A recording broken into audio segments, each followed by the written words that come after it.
चौधरी भूपेंद्र सिंह हुड्डा। धन्यवाद अध्यक्ष महोदय। हुड्डा साहब, मुझे लगता है कि कोई माननीय ऐसा सदस्य नहीं बचा होगा जो या तो माननीय राज्यपाल के अभिभाषण पर या बजट पर जो ना बोल रहा हो। अगर कोई ऐसा है, नहीं आप बोल लिया, 12 मिनट बोल रहे हैं, सबका है मेरे पास, सबका वही खाता है मेरे पास। नहीं आप मंत्री हैं, आप भी बोल लिए, ठीक है।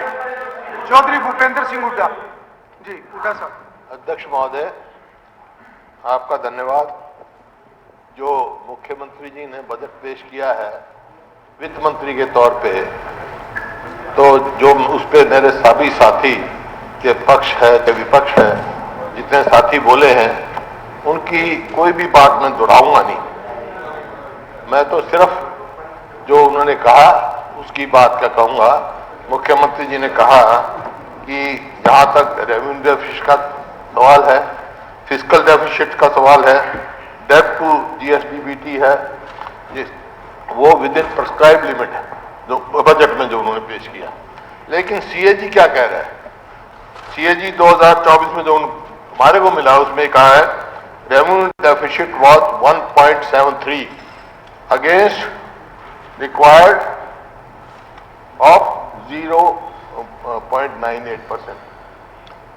Fiscal deficit was 3.12 as against requirement of 2.98%. Ratio of debt to GSDP was 29.8% as against the requirement of 24.52. 22-23 की ये रिपोर्ट है। इसका मतलब हर साल ये कहते रहे हम विद इन पैरामीटर हैं, लेकिन पैरामीटर टूटते रहे। अब देखिए ये बजट जो इन्होंने 2,05,000 करोड़ के करीब का दिया है 24-25 का के मुकाबले में जो 1,99,876 करोड़ का था, इंक्रीज एक्चुअल 7.6% है। लेकिन असली इंक्रीज कितना है बजट का? अगर इन्फ्लेशन रेट जो इकोनॉमिक सर्वे में दिया इन्होंने, वो 4.8 दिया है। तो इसका मतलब एक्चुअल इंक्रीज तो 3.1 है। बता रहे हैं 13% हमने कर दिया, 14%। ये मैं बताना चाहता हूं। इसी प्रकार से जो रेवेन्यू रिसीप्ट है वो 1,27,817 करोड़ बताई इन्होंने, और वो उसमें से 1,09,700 करोड़ तो तनख्वाह और ये पेंशन, सैलरी, पेंशन और जो एडमिनिस्ट्रेटिव और लोन और उसके इंस्टॉलमेंट देने में लग जाएगा। इसका मतलब क्या है? इसका मतलब यह है कि कुल जितना बच रहा है उसका 85.8% तो इन चीज में चला जाएगा। टोटल बजट जोड़ दिया है उन्होंने। अब रेवेन्यू रिसिप्ट की सवाल है, 1,27,817 करोड़ इन्होंने कहा है। तो रेवेन्यू एक्सपेंडिचर ये दिखा रहे हैं 1,48,416 करोड़। इसका मतलब क्या हुआ?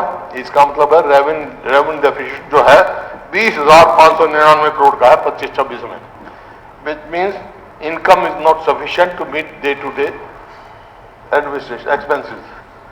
इसी प्रकार सीएजी क्या कहता है इसमें? CAG reported loss of 1,103 crore in 21-22। This loss is for under assessment short levy taxes in case of state excise duty and stamp duty and registration fees. जब से ही चल रहा है। अब सवाल आता है लोन का।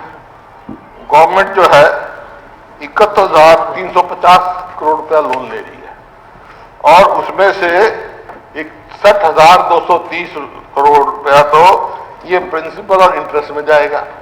इसका मतलब कितना बच जाएगा? केवल 10,212 करोड़ बचेगा इसके पास, उनमें से जितना लोन ले रहे हैं और जितना इंटरेस्ट वगैरह दे रहे हैं उसमें से। तो हमारे वित्त मंत्री जी ने कहा कि 2014-15 में जो डेट टू डीएसडीपी रेशो थी वो 6.7% बिलो प्रिस्क्राइब लिमिट थी, ठीक कह रहे हैं। और ये कह रहे हैं मेरी 25-26 में भी वो 24-25 में भी बिलो प्रिस्क्राइब रेट।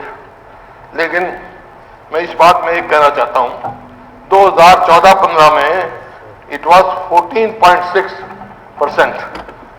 और प्रिस्क्राइब लिमिट जो है वो 22.9 थी, 22.9%, विच वो दिखाता है कि 36%, 36.2 लेस देन प्रिस्क्राइब लिमिट थी हमारी जो रेशियो थी जीएसडीपी की।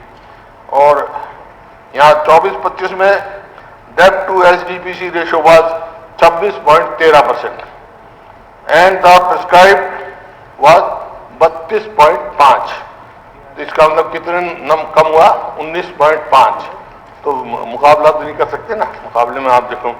इसी प्रकार से मैंने कल भी बताया था, मिसलेनियस जो कैपिटल रिसिप्ट्स हैं ये हर बारी एस्केलेटेड दिखाते हैं, बजट एस्केलेटेड हर बारी। 2009-20 से तो मेरे पास रिकॉर्ड है, कभी दिखाएंगे 5000 करोड़, कभी 5200 करोड़, लेकिन एक्चुअल रियलाइजेशन कितनी होती है?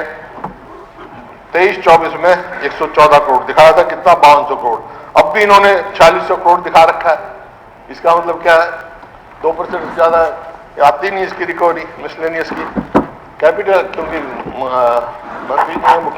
मुख्यमंत्री जी ने कहा था कि लोन लेना जरूरी है कैपिटल एक्सपेंडिचर के लिए।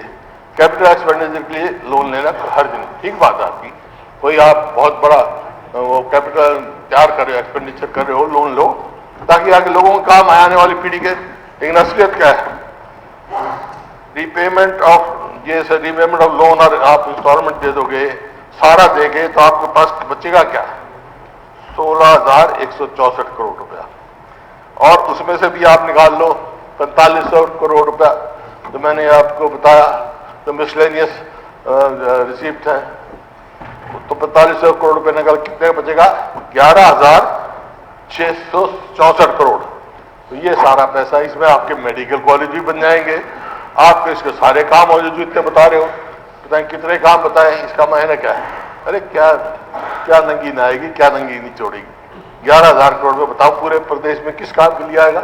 बता दिया हर जिले में हम मेडिकल कॉलेज बनाएंगे, ये बनाएंगे, वो बनाएंगे, 11,000 करोड़ में। और वो भी या तो आप और लोन लोगे या तो आप ये कहो कि मैं और लोन नहीं लूंगा। मेरे को इस हिसाब से लगता है कम से कम 20,000 करोड़ और लोन लेना पड़ेगा आपको। तो सीएजी क्या कहता है? सीएजी कहता है it is further coordinated by CAG report 2024 that government of Haryana spent 11,665 crore on capital account. पिछली बार 11,665, वो बजट का 9.68% था। और total expenditure in 22-23 was just 14% of total borrowing. इसका मतलब सिर्फ जो आप कर्जा ले रहे हो वो किस्त, उसका ब्याज और कर्जा उतारने में लगा रहे हो, जितना पैसा ले रहे हो वो आगे कैपिटल इन्वेस्टमेंट के लिए नहीं है। सारा पैसा तनख्वाह में, पेंशन में या इन चीजों में निकाले हो, जो कर्जा लिया उसको लौटाने में लगा रहे हो, आपके पास कुछ नहीं है। अब आता है कर्जा हमारी स्टेट पे कितना है?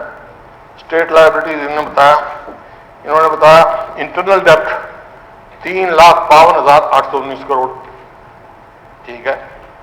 लेकिन पब्लिक अकाउंट डिपॉजिट जैसे स्मॉल सेविंग है, वो भी तो कर्जा ही हमारे पे वो, क्योंकि ये मैं नहीं कह रहा, CAG has reported that liability on account of this 36,809 crore, ये 2022 में कहा सीएजी ने। इसका मतलब हर बार आपके 3 से 4,000 करोड़ बढ़ रहा है स्मॉल सेविंग का कर्जा। तो अब इसका मतलब तो क्यों बोले भाई, क्यों बोल रहे भाई? मैं I am not yielding, sorry sir, I am not yielding, I am not spoken in word, I am not yielding. नहीं, क्या विषय है? बात पूरी हो जानी थी, I will not yield sir. इतनी देर में बात पूरी हो जानी थी, बताया था ना करो क्या नंगी छोड़ेगी, कोई बात नहीं। नहीं सर, मंत्री जी उनको बात रखने दो। बैठ जा, बैठ जा। अरे अरे यार जी, मुख्यमंत्री ये चलिए जी, मैं पूरा रिप्लाई दूंगा। ये तो मुहावरा है, मुहावरा जो कह रहे हैं सारा तो मेरे को पूरा रिप्लाई दूंगा। मुख्यमंत्री जी कह रहे हैं मेरे को इतराज नहीं सर, तो ये तो मुहावरा है, मुहावरा कहे जाते हैं रखने। तो इसका मतलब ये 3 से 4,000 करोड़ हर साल बढ़ेगा। तो अब के जो है मार्च 2025 तक है जी, फिगर्स पढ़ के बोल रहा हूँ, तो स्पीच पढ़ के नहीं बोल रहा। तो इसका मतलब यह है मार्च 2025 तक 48,000 करोड़ हो जाएगा। एक दूसरा है, क्योंकि सीएजी ने कहा ये